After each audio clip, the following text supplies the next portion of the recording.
పార్టీల పరిస్థితి అలా ఉంది. ఇప్పుడు ఏంటంటే ఆమెకి ఇప్పుడు 2 రోజుల నుంచి వినిపిస్తున్న వార్తలు ఏంటంటే కాంగ్రెస్ పార్టీలో విలీనం కాబోతుంది మమతా బెనర్జీ టీఎంసీ అని. నిజంగా కాంగ్రెస్ పార్టీ శరణు కోరటమో లేదంటే కాంగ్రెస్ పార్టీలో విలీనం అవటం మించిన ఆప్షన్ వాళ్ళకి లేదు మమతా బెనర్జీకి. షీఈ్ ఫ్రమ్ కాంగ్రెస్ దెన్ 1998 వరకు ఈమె కాంగ్రెస్ లో ఉంది. కాంగ్రెస్ లో నుంచి బయటకు వచ్చి తృణమూల్ కాంగ్రెస్ ఏర్పాటు చేసుకుని ఈమె బెంగాల్లో అధికారంలోకి వచ్చింది.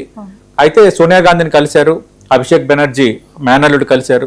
అభిషేక్ బెనర్జీకి కాంగ్రెస్ పార్టీలో ప్రధాన కార్యదర్శి పదవి, ఈమెకి కాంగ్రెస్ పార్టీ ఉపాధ్యక్షురాలు పదవి ఇస్తారని ఒక ప్రచారం జరుగుతోంది. ఏమైనా జరగచ్చు. కాంగ్రెస్ పార్టీ అవునన్నా కాదనుకున్నా ఇప్పుడు ప్రధాన ప్రతిపక్ష పార్టీగా ఉంది వాళ్ళు.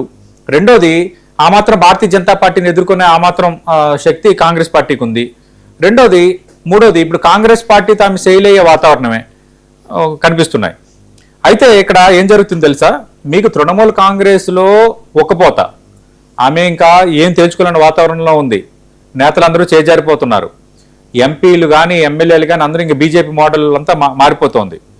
ఇప్పుడు ఏమవుతుందంటే కాంగ్రెస్ పార్టీలో విలీనం కాంగ్రెస్ పార్టీలో వస్తుందన్న వార్తల నేపథ్యంలో కాంగ్రెస్ లో తిరుగుబాటు స్టార్ట్ అయింది. అంటే తిరుగుబాటు అంటే వ్యతిరేకత. కాంగ్రెస్ పార్టీకి సంబంధించిన సీనియర్ నేతలు మనం చూడొచ్చు. అదీం రంజన్ చౌదరి మొన్నటి వరకు అంతకుముందు ఆయన లోక్సభలో కాంగ్రెస్ పార్టీ పక్ష నేతగా ఉన్నారు, చాలా సీనియర్ నేత ఆయన.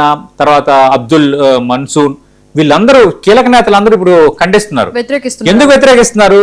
ఇదే మమతా బెనర్జీ కాంగ్రెస్ పార్టీ ఉనికిని ప్రశ్నార్థకం చేస్తూ ఈమె తృణమూల్ కాంగ్రెస్ పెట్టేసుకోవడమే కాదు, మొత్తం కాంగ్రెస్ పార్టీని అక్కడ తొక్కి పడేసింది, కాంగ్రెస్ పార్టీని చీల్చి పడేసింది, కాంగ్రెస్ పార్టీకి నామరూపాలు లేకుండా చేసేసింది. అక్కడ కాంగ్రెస్ పార్టీ నేతల్ని చాలా ఇబ్బందులు పెట్టింది. కాంగ్రెస్ పార్టీ అంతం చూస్తా, ఇక్కడ కాంగ్రెస్ పార్టీ లేకుండా చేస్తా అంటూ చాలా శబ్దాలు చేసింది. ఆ పెయిన్ ఇప్పుడు కాంగ్రెస్ పార్టీ నేతల్ని బయలుదేరింది ఒకటి. రెండోది మమతా బెనర్జీ అయిపోయింది, అది ముగిసిన అధ్యయనం. ఆ పార్టీని ప్రజలు చీకొట్టారు, విపరీతమైన అవినీతి ఆరోపణలు ఉన్నాయి, గందరగోళాలు ఉన్నాయి. ఇప్పుడు ఆమెను మనం తీసుకుంటే పశ్చిమ బెంగాల్లో ఆమెపై ఉన్న ఆరోపణలు, ఆమెపై ఉన్న స్కామ్లు, ఆమెపై ఉన్న వ్యతిరేకత అంతా ఉన్న కాంగ్రెస్ పార్టీ సానుకూలతను దెబ్బతీస్తుందని కాంగ్రెస్ పార్టీ నేతలు గొంతెత్తుతున్నారు. ఇప్పుడు ఇది సంకట స్థితి. ఇప్పుడు కాంగ్రెస్ మమతా బెనర్జీ వచ్చేస్తే సోనియా గాంధీ తీసుకుంటే సరిపోద్దా? కాంగ్రెస్ పార్టీలో వ్యతిరేకత స్టార్ట్ అయితే ఏమైంది? క్వశ్చన్ లేదు. అంటే మమతా బెనర్జీకి చివరికి కాంగ్రెస్ పార్టీలో కూడా పూర్తిగా యాక్సెప్టెన్స్ వచ్చే పరిస్థితి లేదు. అంటే రాజకీయంగా అదేనండి. ఇప్పుడు రాజకీయ నేతలు అందరూ తెలుసుకోవాల్సింది ఏంటంటే ఒక రోజు మనకు చాలా అద్భుతంగా ఉంటది, కానీ అంటారు కదా ఏదో ఒక రోజు ఒక సందర్భం అంటే మనం మరీ ఎగిసి పడ్డాం అనుకోండి, ఖచ్చితంగా ఏదో ఒక ఎండ్ కార్డు ఉంటుంది. సరే, మమతా బెనర్జీ పరిపాలన, మమతా బెనర్జీ అంశాలు, మమతా బెనర్జీ భారతీయ జనతా పార్టీతో పోరాటం అనేది ఒక ఎత్తు అయితే, మమతా బెనర్జీ బేసిక్ ఎలాంటి పాలన అందించింది, ఎలాంటి పరిస్థితులు అక్కడ కల్పించింది, రాజ్కర్ హాస్పిటల్ ఇన్సిడెంట్ విషయంలో మమతా బెనర్జీ ఎలా వ్యవహరించిందని మనం చూసాం కదా. ఒక వైద్య విద్యార్థినిపై జరిగిన తీరు రెస్పాండ్ అయ్యే తీరు ఎలా ఉంది మనం చూసాం. మనం ఎంతసేపు ఏంటంటే కొన్ని భారతీయ జనతా పార్టీ ఎన్డీఏ తీసుకున్న నిర్ణయాల విషయంలో నాకు కొన్ని అభ్యంతరాలు ఉన్నాయి, నేను కొన్ని ఖండిస్తా మాట్లాడుతుంటా వాటి కోసం. కానీ ఎంతసేపు భారతీయ జనతా పార్టీ టార్గెట్ చేసింది మమతాని అంటే, మరి మమతా పరిపాలన అక్కడ ఎలా ఉంది, మమత ఎలా వ్యవహరిస్తోంది? ఒక భారతీయ జనతా పార్టీ టార్గెట్ చేసిన మాత్రం మమతా బెనర్జీ ఓడిపోయిందా? మరి అలాంటి భారతీయ జనతా పార్టీ కొన్ని రాష్ట్రాల్లో ఎందుకు అధికారంలో రావట్లేదు? అక్కడ ఇష్యూ అది కాదు. మమతా బెనర్జీ మీద ప్రజా వ్యతిరేకత ఉంది, భారతీయ జనతా పార్టీ అక్కడ ఇన్సెట్ అవ్వాలనుకుంటుంది. గతంలో అక్కడ తిరిగిలేదన్న ఆధిపత్యం చలాయించిన లెఫ్ట్ పార్టీస్ వెళ్ళిపోయాయి, కాంగ్రెస్ పార్టీ నామమాత్రం అయిపోయింది. ఇక్కడ ప్రధానంగా తృణమూల్ కాంగ్రెస్ అలాగే గత 2 ఎన్నికల్లో కొంత భారతీయ జనతా పార్టీ బలపడి కొంచెం పికప్ అయింది కాబట్టి భారతీయ జనతా పార్టీ ఒక సెకండ్ ఆల్టర్నేటివ్ గా ఉంది.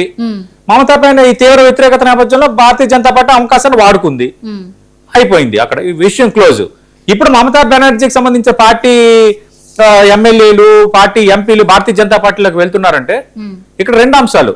ఇక్కడ భారతీయ జనతా పార్టీ తప్పు చేస్తుంది, భారతీయ జనతా పార్టీ తప్పు చేస్తుంది అనే కంటే తృణమూల్ కాంగ్రెస్ లో భవిష్యత్తు లేదని వాళ్ళు భావించి ఉండొచ్చు కదా. నిజంగా తృణమూల్ కాంగ్రెస్ అక్కడ భవిష్యత్తు కనిపించడం లేదు. రాజకీయ నాయకులు ఎక్కడైనా ఇప్పుడు అంతే ఒకటండి, రాజకీయ నాయకులకి విశ్వసనీయత, విలువలు ఇవన్నీ మనం వేలు మీద లెక్క పెట్టగలిగే నేతల్లోనే ఉంటుంది. అందరూ కూడా చాలా మంది వ్యాపారస్తులు అందరూ వచ్చిన తర్వాత మనకి ఎక్కడైతే మన మాట ఎక్కడ చెల్లుబాటు అవుతుంది, మన పనులు ఎక్కడ అవుతాయి అన్న అంశమే ఇప్పుడు వస్తుంది.